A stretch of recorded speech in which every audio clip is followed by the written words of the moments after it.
हिमाचल सिंह और आप सभी का स्वागत है हमारे चैनल पर। आप सभी ने देखा किस तरीके से लोकतंत्र की हत्या महाराष्ट्र में की गई। अर्णव गोस्वामी को किस तरीके से उन पर अटैक किया गया और उसके बाद उनकी गिरफ्तारी हुई है। और अर्णव गोस्वामी ने जिस तरीके से बताया है कि उनको पीटा गया, उसके साथ ही उनके परिवार के साथ भी मारपीट हुई है। तो मुंबई पुलिस का ये जो चेहरा, उद्धव सरकार का जो चेहरा सामने आया है, इसके बाद जनता ये मांग कर रही थी कि केंद्र सरकार को इस पर एक्शन लेना चाहिए। गृह मंत्री अमित शाह का भी बड़ा बयान इसको लेकर आया है। गृह मंत्री अमित शाह ने बताया कि कांग्रेस और उनके सहयोगियों ने एक बार फिर लोकतंत्र को शर्मसार किया है। रिपब्लिक टीवी और अर्णव गोस्वामी के खिलाफ राज्य की सत्ता का दुरुपयोग, व्यक्तिगत स्वतंत्रता और लोकतंत्र के चौथे स्तंभ पर हमला है। ये आपातकाल की याद दिलाता है। स्वतंत्र प्रेस पर इस हमले का विरोध होना चाहिए और इसका विरोध होगा। जिस तरीके से अर्णव गोस्वामी पर लगातार अटैक पर अटैक हो रहे हैं, प्रतिशोध की भावना से जिस तरीके से महाराष्ट्र सरकार काम कर रही है, और उसके बाद संजय राउत का ये कहना होता है कि महाराष्ट्र में बदले की भावना से कुछ भी नहीं हो रहा है। इससे पहले कंगना रनावत का ऑफिस तोड़ा गया और उसके बाद सोशल मीडिया पर वाहवाही के लिए संजय राउत ने तस्वीरें शेयर की, जिससे ये दिखाई दिया कि सरकार ने बदले की भावना से ऑफिस तोड़ा है। जेसीबी के साथ फोटो, ये सारी चीजें दिखाती है कि महाराष्ट्र सरकार आज किस हद तक गिर चुकी है। दूसरी तरफ ये कोर्ट में जाकर गिड़गिड़ाते हैं, माफी मांगते हैं और ये कहते हैं कि हमने ऐसा कुछ किया ही नहीं है, हमारा हाथ ही नहीं है और कानून व्यवस्था है, बीएमसी ऐसा कर रही है। मुंबई पुलिस पर सवाल डाल दिए जाते हैं और उनसे पूछा जाए कि उन्होंने आखिर ऐसा क्यों किया है। लेकिन महाराष्ट्र सरकार का इसमें सबसे बड़ा हाथ है। और जिस मामले में अर्णव गोस्वामी को फंसाया गया है, वो मामला कब का बंद हो चुका है। जिस इंजीनियर की मौत के बाद ये सारा मामला सामने आया था और उसके बाद अर्णव गोस्वामी और रिपब्लिक भारत के खिलाफ कोई भी सबूत नहीं थे। जो कुछ भी हुआ था वो पूरा मामला खत्म हो चुका है। लेकिन आज महाराष्ट्र सरकार किसी ना किसी केस में सिर्फ और सिर्फ रिपब्लिक भारत को बंद कराने के लिए, अर्णव गोस्वामी को परेशान करने के लिए, और एक तरीके से जो ऑडियो क्लिप सामने आई थी और नवाब मलिक का बयान आया था कि हम किसी न किसी केस में फंसाएंगे और अर्णव गोस्वामी कहीं आत्महत्या ना कर ले। अब ये चीज़ें दिखाई दे रही हैं कि जिस तरीके से अर्णव गोस्वामी ये बता रहे हैं कि मुंबई पुलिस सुबह घर में घुसकर उनके साथ हाथापाई करती है। रिपब्लिक टीवी चैनल ने वीडियो क्लिप भी शेयर किए हैं जिसमें पुलिस अर्णव गोस्वामी के घर में अंदर घुसती है और झड़प होती है और किस तरीके से उनको पीटा जाता है। और जिसके बाद सोशल मीडिया की अगर हम बात करें तो सोशल मीडिया पर लगातार इसका विरोध हो रहा है और बीजेपी के नेताओं से भी सवाल पूछा जा रहा है। जबकि बीजेपी के नेता लगातार अर्णव गोस्वामी को सपोर्ट कर रहे हैं। केंद्र सरकार की तरफ से भी गृह मंत्री अमित शाह का भी इस पर जो बड़ा बयान आया है, इसी के साथ बहुत सारे ऐसे मुख्यमंत्री हैं और इसके साथ ही बीजेपी के जो सभी नेता हैं वो इसका विरोध कर रहे हैं। और उनका ये साफ कहना है कि कांग्रेस की जहां जहां सरकार है और इसी तरीके से लोकतंत्र की हत्या होती है। सवाल ये भी पूछा जा रहा है कि जो हर बात पर प्रेस कॉन्फ्रेंस करके अभिव्यक्ति की आज़ादी और प्रेस की स्वतंत्रता की बात करती हैं सोनिया गांधी, आज वो इस तरीके से लोकतंत्र की हत्या क्यों कर रही हैं। सोनिया गांधी को खुश करने के लिए उनके इशारे पर जो महाराष्ट्र में आज हो रहा है वो आज लोकतंत्र को खत्म कर चुका है। इमरजेंसी के हालात 1975 में थे, लेकिन आज जिस तरीके से महाराष्ट्र में हो रहा है 1975 से भी ज़्यादा बुरा हाल हो चुका है। क्योंकि महाराष्ट्र में लगातार एक इंसान को टारगेट करने के लिए, एक पत्रकार को टारगेट करने के लिए, चाहे वो कंगना रनावत हो या अर्णव गोस्वामी हो या फिर वहाँ पर जो सरकार की आलोचना कर रहे हैं समित ठक्कर और बहुत सारे ऐसे लोग हैं जो सरकार की आलोचना करते हैं और उनके साथ आतंकियों सा सलूक होता है। पहली बात तो जो गिरफ्तारी अर्णव गोस्वामी की हुई है वो पूरी तरीके से गलत है और इस पर जनता ये सवाल पूछ रही है कि कड़ी निंदा नहीं, बल्कि हमें एक्शन चाहिए। गृह मंत्री अमित शाह का एक्शन चाहिए। बाकी जो वहां पर नेता हैं उन लोगों से सवाल पूछा जा रहा है। प्रकाश जावड़ेकर जो सूचना प्रसारण मंत्री हैं उनसे सवाल पूछा जा रहा है कि आखिर कोई एक्शन उनके तरफ से क्यों नहीं लिया जा रहा है। उन्होंने ट्वीट की जिसके बाद वो खुद ही ट्रोल हो गए हैं। लेकिन जिस तरीके से बीजेपी ने अर्णव गोस्वामी का साथ दिया है और अर्णव गोस्वामी के लिए लगातार आवाज़ उठाया जा रहा है।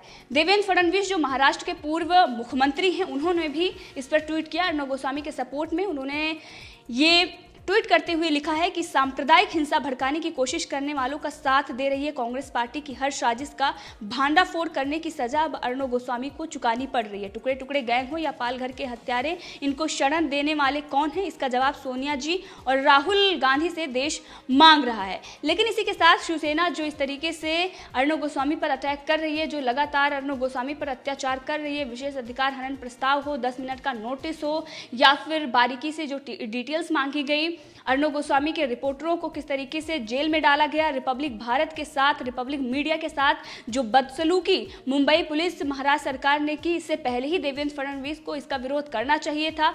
और जो बीजेपी के कार्यकर्ता सड़क पर उतरे थे, उनके समर्थन में देवेंद्र फडणवीस को भी आना चाहिए, क्योंकि विपक्ष के नेता हैं और महाराष्ट्र में लोकतंत्र की जो दुहाई सोनिया गांधी और राहुल गांधी, प्रियंका गांधी वाड्रा देते हैं और केंद्र में किस तरीके से विपक्ष में बैठे हैं। लेकिन इस बात के लिए जनता उनको सराह रही है कि वो विपक्ष में हैं और किस तरीके से सत्ता का गलत इस्तेमाल करा जाता है उनको पता है। लेकिन बीजेपी जिसके पास पावर है, 6 साल से वो केंद्र में बैठी हुई है, लेकिन आज तक उसने कभी ऐसे लोगों पर जो बीजेपी के खिलाफ या प्रधानमंत्री नरेंद्र मोदी के खिलाफ बोलते हैं उन पर कार्रवाई नहीं कर पाई है। और जहां पर कांग्रेस अत्याचार कर रही है उसके खिलाफ भी वो कभी नहीं बोल पाती है। वहीं पर सोनिया गांधी हर बात को लेकर, छोटी छोटी सी बात को लेकर वो प्रेस कॉन्फ्रेंस करती हैं, अंतर्राष्ट्रीय मुद्दा बनाया जाता है, सामने आती हैं और ये कहती हैं कि अब लोकतंत्र नहीं बचा है, लोकतंत्र खतरे में है, संविधान खतरे में है, प्रेस की आज़ादी नहीं है, अभिव्यक्ति की आज़ादी देश में नहीं है।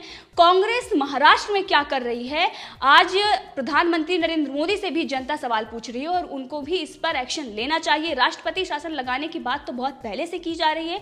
और आज अगर हम देखें तो अर्णव गोस्वामी ने जो कांग्रेस की सच्चाई दिखाई थी, लगातार वो स्टिंग ऑपरेशन कर रहा है। आप समझिए कि एक ऐसा पत्रकार जो हर किसी के लिए आवाज उठा रहा है, वो पत्रकार जो जनता की आवाज बन रहा है, उसके साथ ये बदसलूकी, उसके साथ मारपीट, उसके परिवार के साथ मारपीट और उसके घर में पुलिस जिसके पास समन भी नहीं होता वो उसके घर में पहुंचती है और इस तरीके से ज़बरदस्ती उनको डाला जाता है, रिपोर्टिंग करने से मना किया जाता है। ये बहुत बड़ा आघात लोकतंत्र पर है और जनता अगर आज आवाज़ नहीं उठाएगी तो कल किसी पर भी ये जुल्म ढाया जा सकता है। वैसे महाराष्ट्र में ये बहुत दिन से चल रहा है और पत्रकारों को भी एकजुट होकर इस पर एक्शन के लिए मांग करनी चाहिए। और रजत शर्मा से भी सवाल है, जो सीबीआई जांच के खिलाफ खड़े हो जाते हैं टीआरपी घोटाले में, जिसमें इंडिया टुडे का नाम आता है उनको बचाने के लिए, लेकिन आज अर्णव गोस्वामी पर जो अटैक हो रहे हैं, रजत शर्मा इस पर प्रोग्राम क्यों नहीं करते? फेक प्रोग्राम, फेक टीआरपी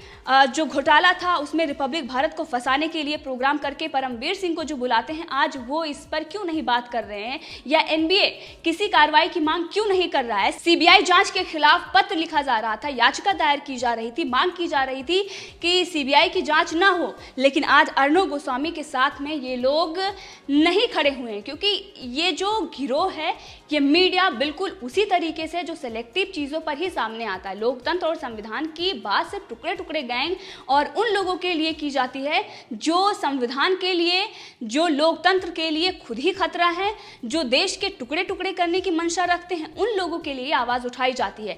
गृह मंत्री अमित शाह को इस पर जल्द से जल्द एक्शन लेना चाहिए। रविशंकर प्रसाद जो कानून मंत्री हैं, उन्होंने भी अर्णव गोस्वामी का सपोर्ट किया है और इस बात का विरोध किया है। आपातकाल जिस तरीके से चल रहा है महाराष्ट्र में, इस बात को लेकर उन्होंने भी निंदा की है। सभी बीजेपी के लीडर जो हैं वो निंदा कर रहे हैं, लेकिन जनता को अब निंदा नहीं बल्कि एक्शन चाहिए। लगातार सोशल मीडिया पर ट्रेंड कर रहा है। देवेंद्र फडणवीस ने जो कुछ भी कहा है उससे साफ नजर आता है कि कांग्रेस के इशारे पर ही हुआ है। देवेंद्र फडणवीस ने इस पर कहा है कि उसी कांग्रेस पार्टी के इशारों पर नाचने वाली कमजोर सरकार महाराष्ट्र को आपातकाल की ओर ले जा रही है। प्रेस की आज़ादी की बात करने वाले अब कहां छिपकर बैठे हुए हैं? आज सारे दोगले चेहरे उजागर हो गए हैं। इसी के साथ जनता के जो सवाल हैं वो भी देवेंद्र फडणवीस से भी हैं और बाकी जो नेता हैं उनसे भी हैं कि ये जो समय है, यही समय है कि आप लोकतंत्र और संविधान के लिए महाराष्ट्र सरकार पर कार्रवाई करें, राष्ट्रपति शासन लागू किया जाए और ऐसे लोगों का विरोध हो जो लोकतंत्र को खत्म करना चाहते हैं। जनता का जो मत है वो रिपब्लिक भारत के साथ है। अगर आप टीआरपी देखें रिपब्लिक भारत की, तो जनता आज रिपब्लिक भारत पर विश्वास करती है। बाकी जो चैनल ने जो झूठ दिखा रहे थे उन पर विश्वास नहीं करती है। लेकिन इसमें अहम बात ये भी सामने आती है, जो सीबीआई का अपोज कर रहे थे सुशांत सिंह राजपूत मामले में, और अर्णव गोस्वामी लगातार इस सच को दिखा रहा था। अर्णव गोस्वामी के के साथ पूरा देश था, क्योंकि सबको ये विश्वास है कि अर्णव गोस्वामी सच सामने लेकर आएंगे। लेकिन उससे पहले इस तरीके से अटैक होना और उसके बाद पाकिस्तान तक इसकी आवाज़, पाकिस्तान में किस तरीके से रिपब्लिक भारत के खिलाफ षड्यंत्र रचा जा रहा है, साजिश रची जा रही है, और पाकिस्तान भी रिपब्लिक भारत से थर-थर काँप रहा है। उसका ये कहना है कि रॉ का चैनल है और इसी के साथ 350 करोड़ का खुलासा भी हुआ था। तो ये सारी चीज़ें अगर हम देखें और उसके बाद परमबीर सिंह इस तरीके से रिपब्लिक भारत के खिलाफ झूठे केस लगाते हैं, झूठी प्रेस कॉन्फ्रेंस करते हैं, तो महाराष्ट्र सरकार, कांग्रेस पूरी तरीके से बेनकाब है और कांग्रेस पर एक्शन होना चाहिए। जो देश विरोधी गतिविधियों में कांग्रेस इतने दिनों से शामिल है, आखिर सरकार एक्शन क्यों नहीं ले रही है? बड़े बड़े घोटाले सामने आते हैं, बड़े बड़े जो कारनामे कांग्रेस के हैं, कभी चाइना से कभी पाकिस्तान से इनकी नज़दीकियाँ सामने आती हैं, लेकिन कोई एक्शन आखिर क्यों नहीं लिया जाता है? वहीं आम आदमी की अगर बात करें तो आम आदमी अगर कोई भी सरकार की आलोचना महाराष्ट्र में कर रहा है तो उन पर अटैक हो रहा है। आम आदमी की बात ही हम नहीं कर सकते यहाँ पर, क्योंकि एक देश का चैनल जो नंबर 1 चैनल है उसका चीफ एडिटर, उस पर इस तरीके से अटैक होता है तो एक आम नागरिक तो कभी हिम्मत ही नहीं कर पाएगा सरकार की आलोचना करने के लिए। सुप्रीम कोर्ट ने भी यही कहा था ममता बनर्जी को लेकर और कोलकाता पुलिस को लेकर, यही कहा गया था और आज सुप्रीम कोर्ट भी इस पर मौन है। सुप्रीम कोर्ट को स्वतः संज्ञान लेना चाहिए, क्योंकि बहुत सारे ऐसे मामलों में सुप्रीम कोर्ट स्वतः संज्ञान लेता है और इस मामले में भी लेना चाहिए और जल्द से जल्द परमबीर सिंह की वर्दी उतरनी चाहिए, राष्ट्रपति शासन लागू होना चाहिए, क्योंकि अब लोकतंत्र महाराष्ट्र में नहीं बचा है।